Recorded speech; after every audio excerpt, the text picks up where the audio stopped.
Y vio Dios todo lo que había hecho, y entendió que era bueno en gran manera. Con estas palabras poderosas del Génesis capítulo 1 versículo 31, la Biblia nos introduce a la perfección de la creación divina. Pero entonces, surge una pregunta intrigante y compleja: si Dios creó todo bueno, incluso a Satanás, ¿de dónde proviene el mal? Para comprender esto, necesitamos sumergirnos en el origen de Satanás. Según las Escrituras, Satanás no siempre fue el adversario que conocemos hoy. En Ezequiel capítulo 28 versículo del 12 al 15, se describe a Satanás, conocido originalmente como Lucifer, como un ser de extraordinaria belleza y sabiduría, un querubín protector en el jardín de Dios, perfecto en todos sus caminos desde el día en que fue creado. Sin embargo, esa perfección no duró. Algo cambió en Lucifer, y ahí es donde comienza nuestra exploración del origen del mal. La Biblia sugiere que el mal comenzó a gestarse en el corazón de Lucifer debido a su orgullo. En Isaías capítulo 14 versículo del 12 al 15, encontramos una descripción poética de su caída. Como has caído del cielo, oh lucero, hijo de la mañana. Cortado fuiste por tierra, tú que debilitabas a las naciones. Tú que decías en tu corazón, subiré al cielo, en lo alto, junto a las estrellas de Dios levantaré mi trono. Este orgullo desmedido, este deseo de ser igual a Dios, marcó el inicio de la rebelión de Lucifer.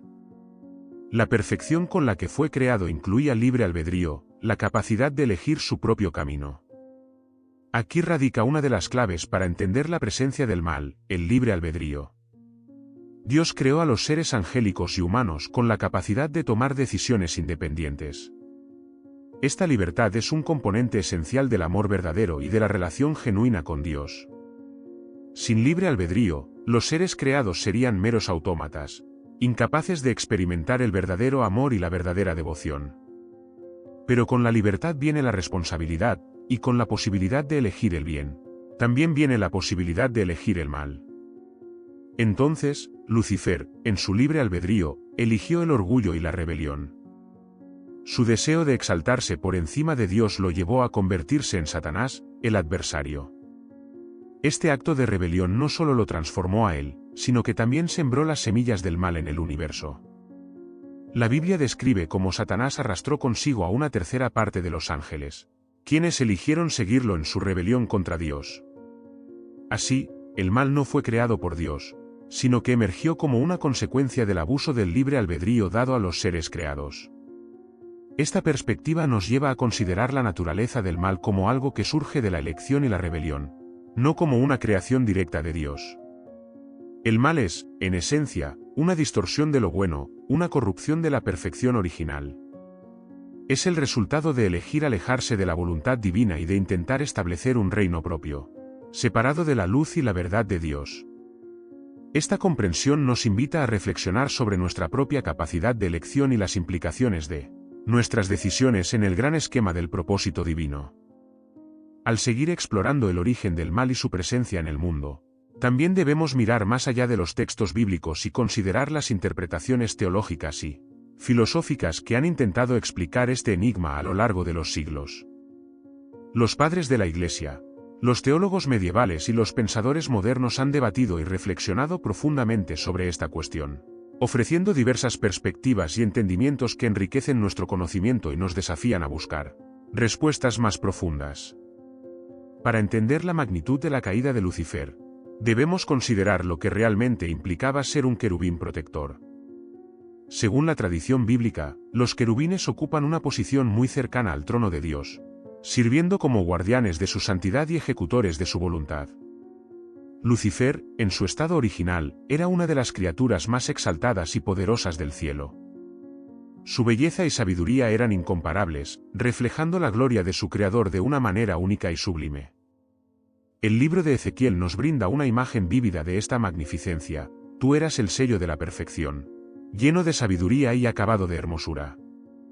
En Edén, en el huerto de Dios, estuviste, de toda piedra preciosa era tu vestidura. Esta descripción nos ayuda a visualizar no solo la apariencia externa de Lucifer, sino también su posición privilegiada y su papel fundamental en el reino celestial. Sin embargo, con su posición también venía una gran responsabilidad y un inmenso poder, ambos factores que contribuyeron a su eventual caída. El orgullo, como hemos mencionado, fue el desencadenante de la rebelión de Lucifer. Este orgullo no surgió de la nada, fue una consecuencia de su exaltada posición y de su belleza incomparable.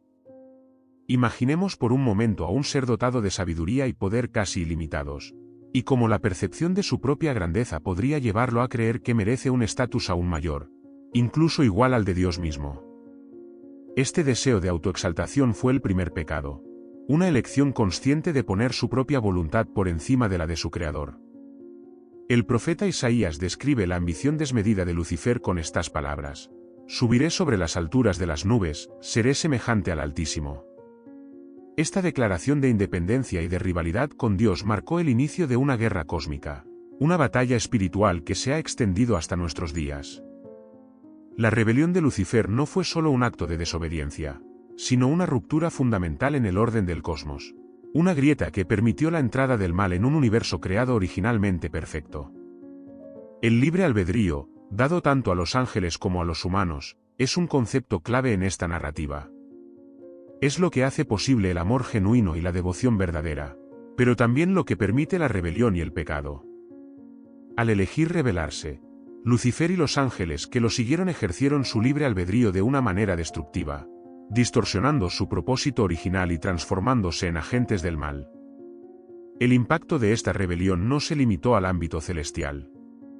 Según la tradición cristiana, la influencia de Satanás se extendió a la tierra, tentando a Adán y Eva en el jardín del Edén y provocando la caída de la humanidad. Este evento, conocido como el pecado original, introdujo el mal y el sufrimiento en el mundo humano, distorsionando la creación y alejando a la humanidad de su relación original con Dios. Pero, ¿qué significa todo esto para nosotros hoy? La narrativa de la caída de Lucifer y la introducción del mal nos lleva a reflexionar sobre nuestras propias vidas y elecciones. Cada uno de nosotros tiene el libre albedrío, la capacidad de elegir entre el bien y el mal, entre seguir la voluntad de Dios o buscar nuestros propios deseos egoístas. La historia de Lucifer nos advierte sobre los peligros del orgullo y la autoexaltación, recordándonos que incluso las criaturas más perfectas pueden caer cuando se desvían del propósito divino. Al analizar estas escrituras y las interpretaciones teológicas, también es importante considerar cómo estas historias nos afectan a nivel personal y comunitario. La presencia del mal en el mundo no es simplemente una cuestión teórica, sino una realidad con la que lidiamos diariamente. Nos desafía a buscar la justicia, la verdad y la compasión en nuestras interacciones, a resistir las tentaciones de egoísmo y a trabajar por un mundo más alineado con los valores divinos. La caída de Lucifer y la entrada del mal en el mundo son temas profundos y complejos, llenos de implicaciones espirituales y morales. Al continuar explorando estos conceptos, buscamos no solo entender la naturaleza del mal, sino también encontrar la manera de vivir vidas que reflejen la bondad y la perfección del Creador, resistiendo las influencias negativas y eligiendo siempre el camino del bien. El tema del origen del mal también nos lleva a considerar el papel de la humanidad en esta narrativa cósmica. Si bien la rebelión de Lucifer introdujo el mal en el universo, el pecado original de Adán y Eva extendió esa corrupción al ámbito humano. En el jardín del Edén, el escenario estaba listo para una elección crucial, una elección que determinaría el destino de la humanidad. Dios, en su amor y sabiduría, había dado a Adán y Eva todo lo que necesitaban para vivir en armonía con Él y con la creación. Sin embargo, también les dio un mandamiento específico: no comer del árbol del conocimiento del bien y del mal. La serpiente, identificada en las Escrituras como una manifestación de Satanás, entró en escena con astucia y engaño.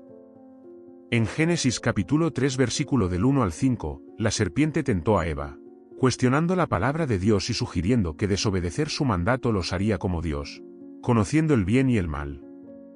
Este acto de tentación no fue simplemente un truco astuto, fue un intento deliberado de distorsionar la verdad y seducir a los primeros humanos a rebelarse contra su Creador, repitiendo el mismo patrón de orgullo y autoexaltación que había llevado a la caída de Lucifer.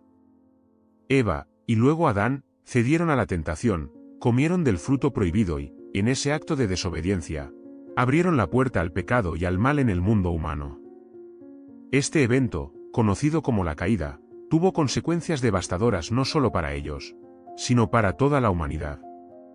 La relación perfecta que disfrutaban con Dios se rompió, y el pecado y la muerte se convirtieron en parte de la experiencia humana. Esta narrativa nos muestra cómo el libre albedrío, cuando se usa para rebelarse contra Dios, puede llevar a una ruptura profunda y a la entrada del mal en el mundo. La historia de la caída también nos revela algo crucial sobre la naturaleza del mal. El mal no es simplemente la ausencia de bien, sino una corrupción activa del bien. Cuando Adán y Eva desobedecieron a Dios, no solo perdieron su inocencia, su naturaleza misma se vio afectada. El mal se convirtió en una fuerza presente en el mundo, influyendo en las acciones y decisiones humanas.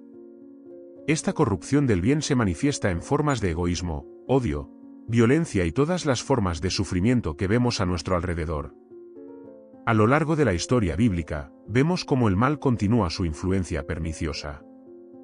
Desde el primer asesinato cometido por Caín hasta las idolatrías y rebeliones de Israel, la humanidad lucha constantemente contra la tentación y las consecuencias del pecado. Sin embargo, en medio de esta narrativa de corrupción y maldad, también hay destellos de esperanza y redención. Dios, en su infinita misericordia, no abandonó a la humanidad a su suerte. Desde el principio, prometió un camino de redención, un Salvador que vencería al mal y restauraría la relación rota entre Dios y la humanidad. La promesa de redención se ve claramente en Génesis capítulo 3 versículo 15, donde Dios le dice a la serpiente, «Y pondré enemistad entre ti y la mujer, y entre tu simiente y la simiente suya, ésta te herirá en la cabeza, y tú le herirás en el calcañar». Esta profecía es entendida por muchos como el primer anuncio del Mesías, quien finalmente vencería a Satanás y restauraría la creación a su estado original de bondad y perfección. La batalla entre el bien y el mal, entre la luz y la oscuridad, es una temática central en la Biblia. A lo largo de los textos sagrados, vemos a Dios desplegar su plan de redención, un plan que culmina en la venida de Jesucristo. Jesús, según la doctrina cristiana, es el cumplimiento de la promesa hecha en el Edén. A través de su vida, muerte y resurrección, Jesús confronta y vence al mal, ofreciendo a la humanidad la posibilidad de redención y restauración. El Nuevo Testamento nos presenta a Jesús como el nuevo Adán, quien, a diferencia del primer Adán, resistió la tentación y obedeció perfectamente a Dios. En Romanos capítulo 5 versículo 19, el apóstol Pablo escribe, «Porque así como por la desobediencia de un hombre los muchos fueron constituidos pecadores, así también por la obediencia de uno, los muchos serán constituidos justos». Este contraste entre el primer Adán y el último Adán destaca la profundidad del plan de redención de Dios y la esperanza que ofrece a la humanidad caída. Al reflexionar sobre estos temas, somos llamados a considerar nuestras propias vidas y cómo respondemos a la presencia del mal. La narrativa bíblica no solo nos informa sobre el pasado, sino que nos desafía a vivir de manera que refleje el amor y la justicia de Dios en un mundo aún afectado por el pecado. Esta es una llamada a la vigilancia, a la resistencia contra la tentación y a la búsqueda constante de la verdad y la bondad en nuestras acciones diarias.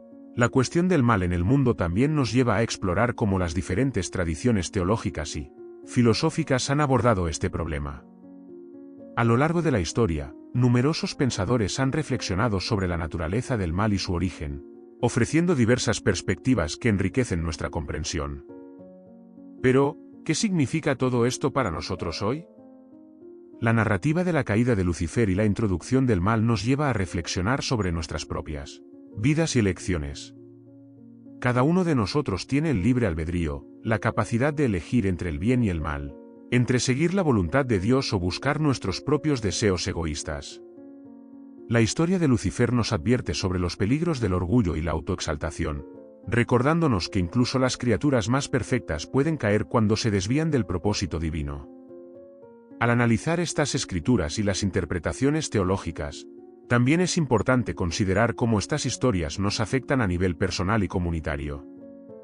La presencia del mal en el mundo no es simplemente una cuestión teórica, sino una realidad con la que lidiamos diariamente.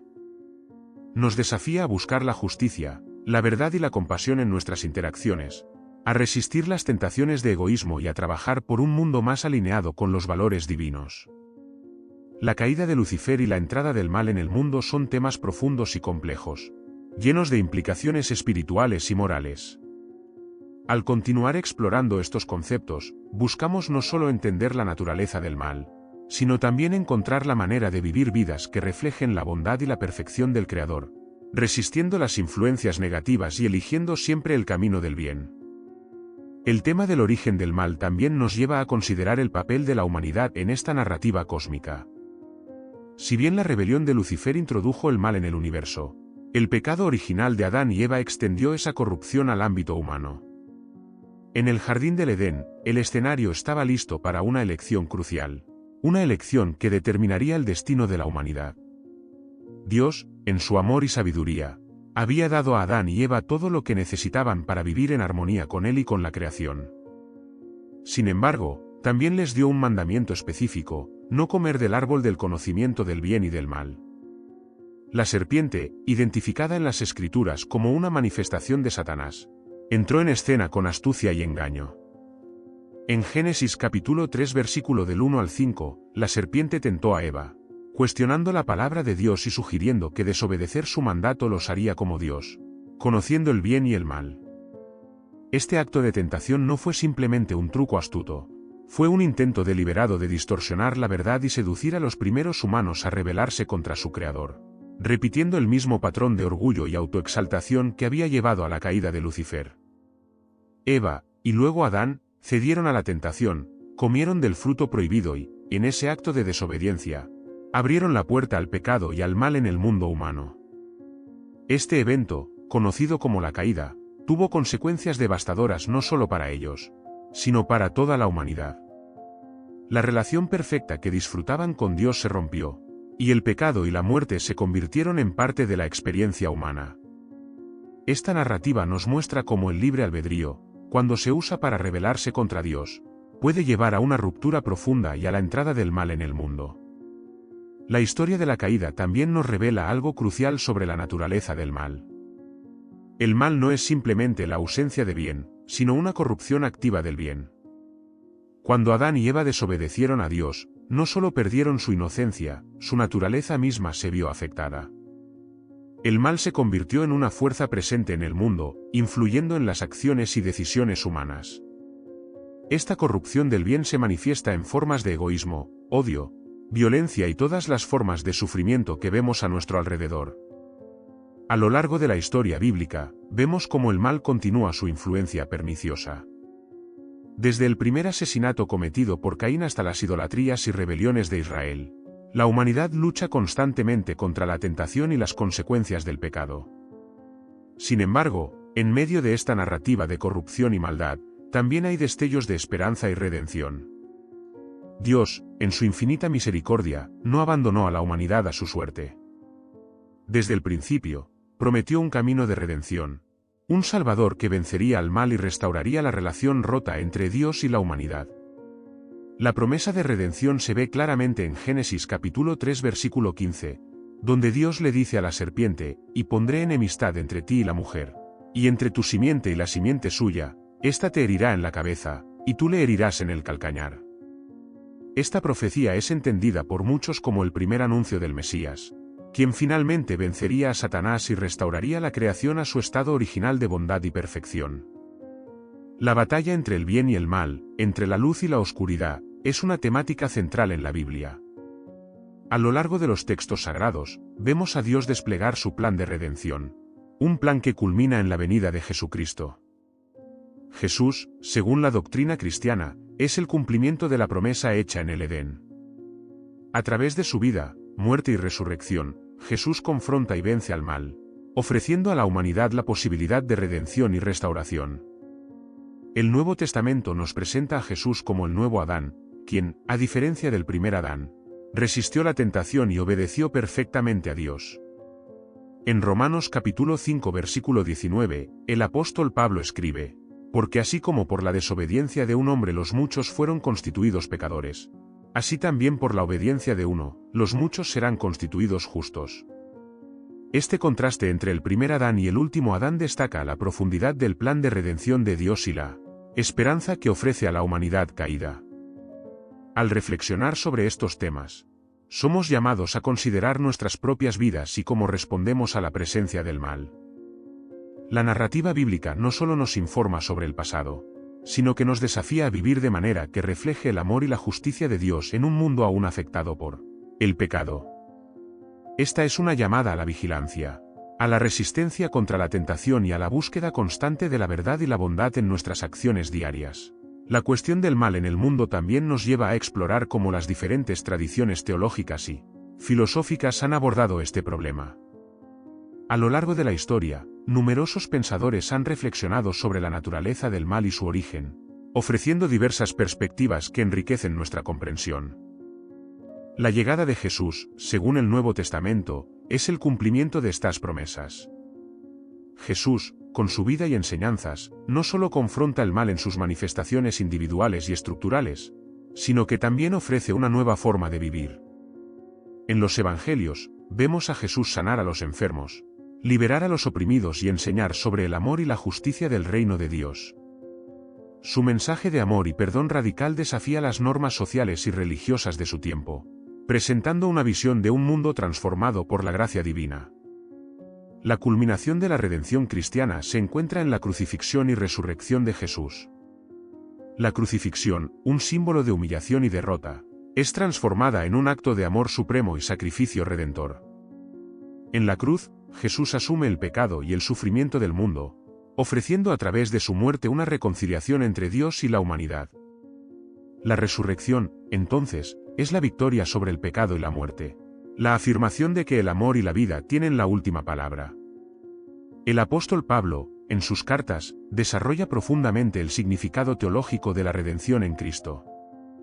En Romanos capítulo 8 versículo del 38 al 39, escribe: «Por lo cual estoy seguro de que ni la muerte, ni la vida, ni ángeles, ni principados, ni potestades, ni lo presente, ni lo porvenir, ni lo alto, ni lo profundo, ni ninguna otra cosa creada nos podrá separar del amor de Dios, que es en Cristo Jesús Señor nuestro».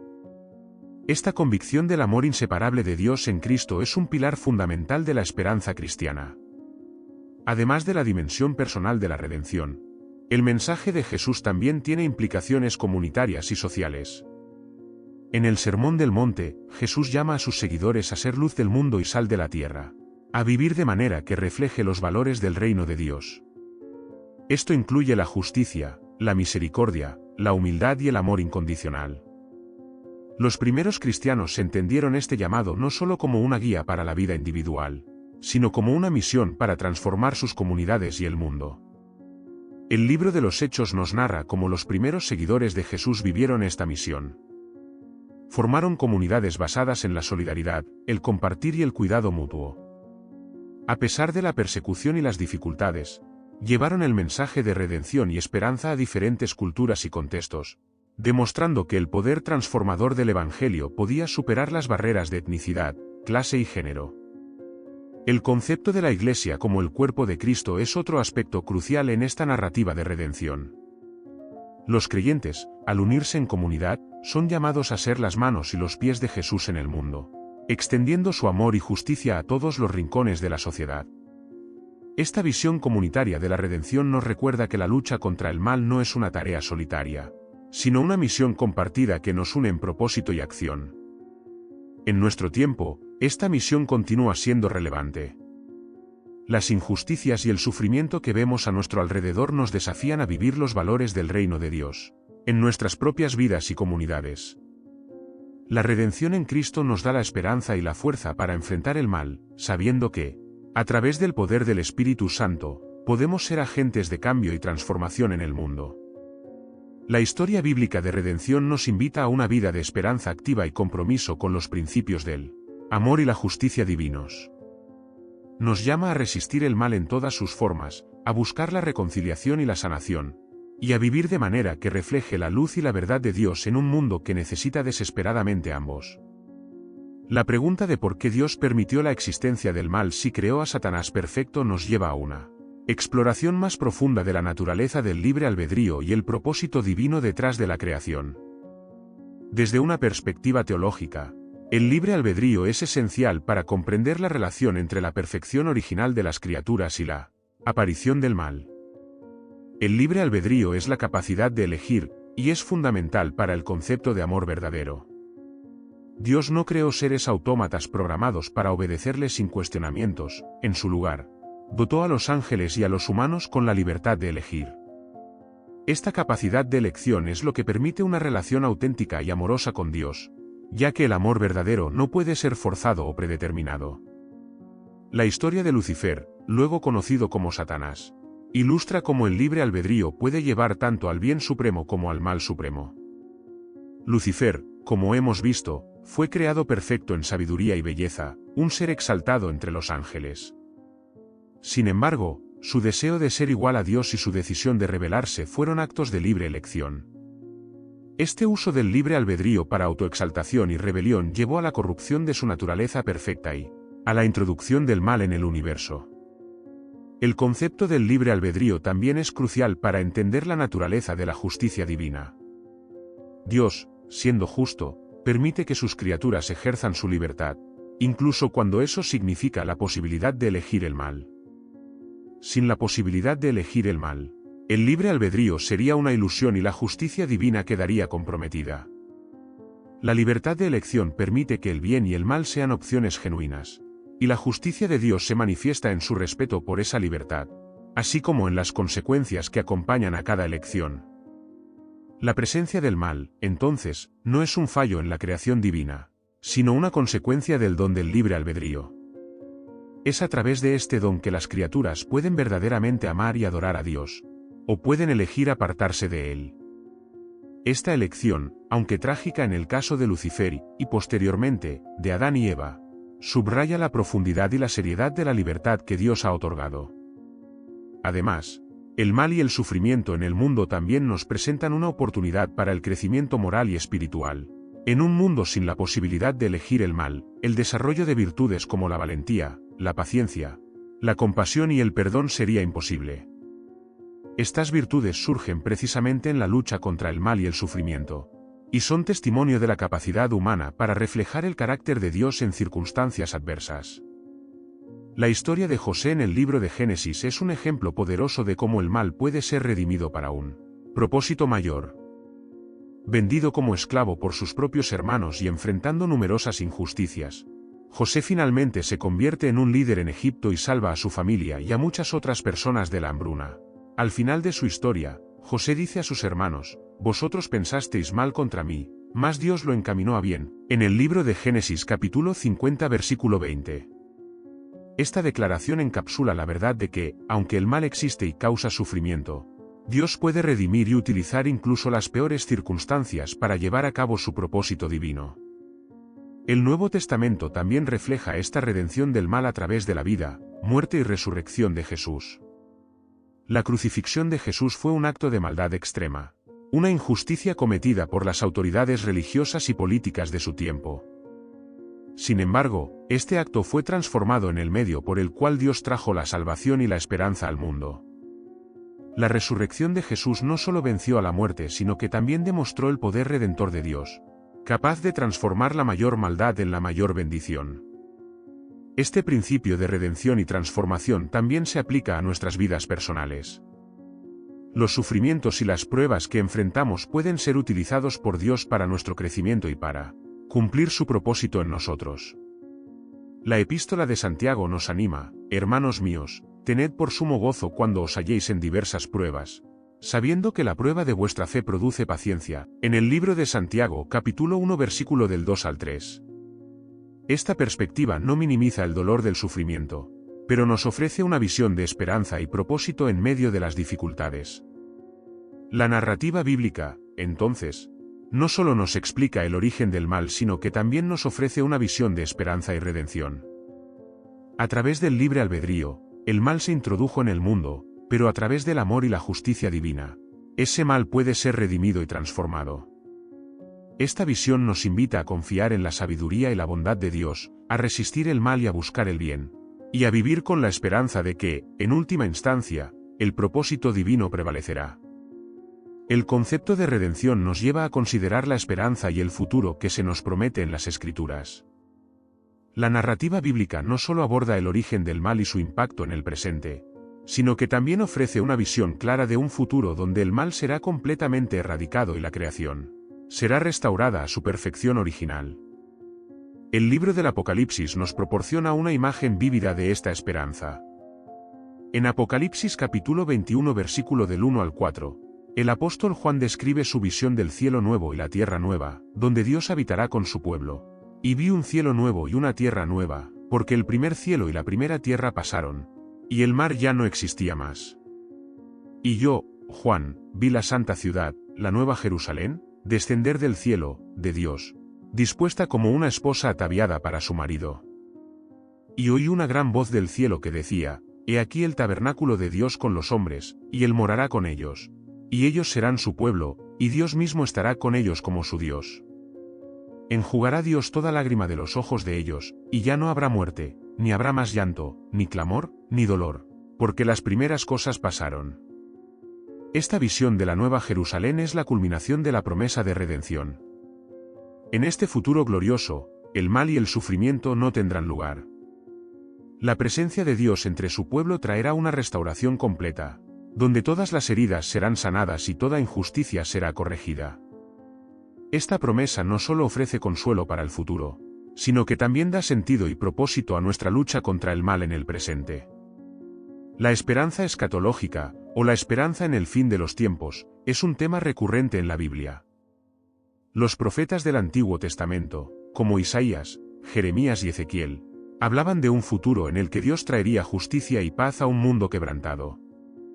Isaías capítulo 11 versículo del 6 al 9, por ejemplo, pinta una imagen de un mundo donde la naturaleza misma está en armonía. Morará el lobo con el cordero, y el leopardo con el cabrito se acostará, el becerro, y el león, y la bestia doméstica andarán juntos, y un niño los pastoreará.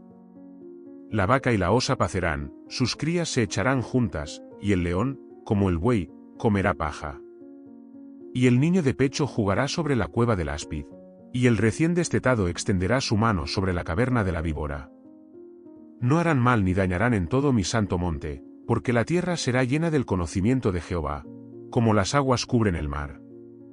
Esta visión de paz y armonía universal es un anticipo del reino de Dios, un reino donde la justicia y la paz prevalecen y donde el conocimiento de Dios llena la tierra.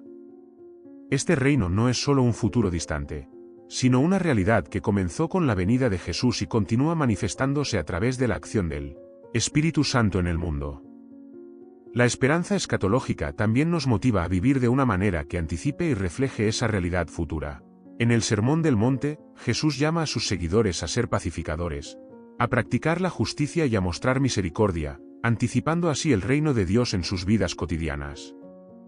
La oración que Jesús enseñó a sus discípulos: Venga tu reino, hágase tu voluntad, como en el cielo, así también en la tierra, en Mateo capítulo 6 al 10, es una expresión de esta esperanza activa y un compromiso de vivir de acuerdo con los valores del reino de Dios aquí y ahora. La carta de Pablo a los romanos también destaca esta esperanza activa. En Romanos capítulo 8 versículo del 18 al 25, Pablo escribe sobre la esperanza de la redención completa de la creación. Porque tengo por cierto que las aflicciones del tiempo presente no son comparables con la gloria venidera que en nosotros ha de manifestarse. Porque el anhelo ardiente de la creación es el aguardar la manifestación de los hijos de Dios. Porque la creación fue sujetada a vanidad, no por su propia voluntad, sino por causa del que la sujetó en esperanza. Porque también la creación misma será libertada de la esclavitud de corrupción, a la libertad gloriosa de los hijos de Dios. Porque sabemos que toda la creación gime a una, y a una está con dolores de parto hasta ahora, y no solo ella, sino que también nosotros mismos, que tenemos las primicias del Espíritu. Nosotros también gemimos dentro de nosotros mismos, esperando la adopción, la redención de nuestro cuerpo. Porque en esperanza fuimos salvos, pero la esperanza que se ve, no es esperanza, porque lo que alguno ve, ¿a qué esperarlo? Pero si esperamos lo que no vemos, con paciencia lo aguardamos. Este pasaje nos enseña que nuestra esperanza en la redención futura nos da la fuerza para soportar las pruebas presentes. La creación misma espera con ansias la manifestación de los hijos de Dios, un tiempo en el que la esclavitud de la corrupción será reemplazada por la libertad gloriosa. Esta esperanza nos llama a una vida de paciencia, perseverancia y fidelidad, sabiendo que el mal y el sufrimiento que enfrentamos son temporales y que la gloria venidera es incomparable. Así, la narrativa bíblica nos ofrece una visión integral del origen del mal, su impacto en el presente y la esperanza de redención futura. Nos desafía a vivir con propósito y esperanza, resistiendo el mal y trabajando por el bien, confiando en que Dios está llevando a cabo su plan de redención y restauración. Esta esperanza nos sostiene y nos inspira a ser agentes de su reino, anticipando el día en que el mal será erradicado y la creación será renovada completamente. En la narrativa bíblica, la esperanza de redención culmina en una promesa de restauración total, donde el mal es finalmente vencido y la justicia divina se establece de manera definitiva. Este final glorioso no solo nos llena de esperanza, sino que también nos impulsa a vivir con un sentido de misión y propósito. En esta última parte, reflexionaremos sobre el impacto de esta esperanza en nuestras vidas diarias y cómo podemos ser participantes activos en el plan de Dios para la redención del mundo. La visión del Apocalipsis sobre el nuevo cielo y la nueva tierra no es solo una promesa para el futuro, sino un llamado a la acción en el presente. La esperanza escatológica nos invita a vivir de una manera que anticipe el reino de Dios aquí y ahora. Esto significa que nuestras acciones diarias deben reflejar los valores del reino: amor, justicia, paz y misericordia. La fe en la restauración futura nos da la fuerza para luchar contra la injusticia y el mal en el presente, sabiendo que nuestras acciones están alineadas con el propósito divino. Jesús, en sus enseñanzas, dejó claro que el reino de Dios no es solo una realidad futura, sino algo que está irrumpiendo en el presente. En Lucas capítulo 17 al 21, Él dice: «El reino de Dios está entre vosotros». Esta declaración nos desafía a reconocer y participar en la obra de Dios en el mundo hoy. La parábola del buen samaritano, por ejemplo, nos muestra cómo el amor al prójimo y la compasión activa son manifestaciones del reino de Dios en nuestras interacciones cotidianas. El apóstol Pablo también nos exhorta a vivir de acuerdo con esta esperanza. En 1 Corintios capítulo del 15 al 58, escribe: «Así que, hermanos míos amados, estad firmes y constantes, creciendo en la obra del Señor siempre, sabiendo que vuestro trabajo en el Señor no es en vano». Esta certeza de que nuestro trabajo tiene un valor eterno nos motiva a ser diligentes en nuestras vocaciones y a utilizar nuestros dones y talentos para el bien común y la gloria de Dios. La redención futura también nos invita a un compromiso radical con la creación. En Génesis, Dios confió la creación al cuidado de la humanidad. Este mandato de mayordomía nos llama a vivir de manera sostenible y a cuidar del medio ambiente, reconociendo que la creación misma está esperando su redención. La crisis ecológica de nuestro tiempo nos desafía a reconsiderar cómo nuestras acciones afectan al planeta y a buscar formas de vivir en armonía con la naturaleza, anticipando así la restauración completa de todas las cosas. Además, la esperanza de redención nos llama a una vida de oración y comunión con Dios. La oración no es solo una práctica espiritual, sino una forma de participar en el plan de Dios para el mundo. En la oración del Padre Nuestro, pedimos que venga el reino de Dios y se haga su voluntad en la tierra como en el cielo. Esta oración nos alinea con el corazón de Dios y nos impulsa a buscar su voluntad en nuestras vidas y en el mundo. La vida de la Iglesia también juega un papel crucial en la anticipación del reino de Dios. La comunidad de creyentes es un testimonio vivo de la redención en Cristo y una señal del reino venidero. A través de la adoración, la enseñanza, el servicio y la comunión, la Iglesia manifiesta la realidad del reino de Dios y ofrece un refugio de esperanza y restauración en medio de un mundo quebrantado. Finalmente, la esperanza de redención nos da una perspectiva eterna que transforma nuestra manera de enfrentar el sufrimiento y la adversidad. Sabemos que nuestras pruebas presentes son temporales y que la gloria futura es incomparable. Como dice Pablo en 2 Corintios capítulo del 4 al 17, porque esta leve tribulación momentánea produce en nosotros un cada vez más excelente y eterno peso de gloria. Esta perspectiva nos permite enfrentar el sufrimiento con valentía y esperanza, sabiendo que Dios está obrando en y a través de nuestras dificultades para su gloria y nuestro bien. La narrativa bíblica nos lleva desde la creación perfecta, a través de la caída y la redención, hasta la restauración final. Este gran arco nos muestra la fidelidad de Dios y su compromiso inquebrantable con su creación.